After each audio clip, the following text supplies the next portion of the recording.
Prophet ﷺ mentions the signs of a hypocrite.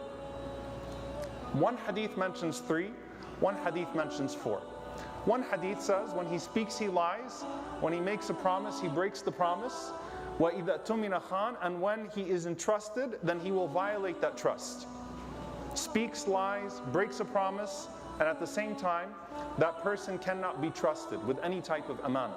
In another hadith the Prophet ﷺ added وَإِذَا خَاصَمَ فَجَرَ, and when that person argues they transgress. Now this is probably the most misunderstood aspect of this hadith as it pertains to all of this. Why? Because fujur, when you hear that hadith, you think of a person yelling, right? They get into an argument and they raise their voices. But that's not always what fujur is. In fact, fujur is often silent. Fujur is transgression. And transgression in the scales of Allah subhanahu wa ta'ala in the capacity of a dispute. And so for example, it is fujur to ignore your brother for 3 days or your sister for 3 days. It's fujur.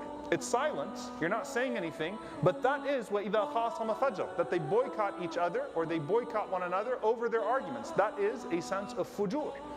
It's not loud, but it is deadly, and it falls into that hadith. That's why some of the ulama, by the way, they mention that the reason why the Prophet ﷺ mentions the 4th one in one narration and not in the other is because lying when speaking is fujur. Breaking a promise is fujur, it's transgression. Breaking a trust, violating a trust is fujur.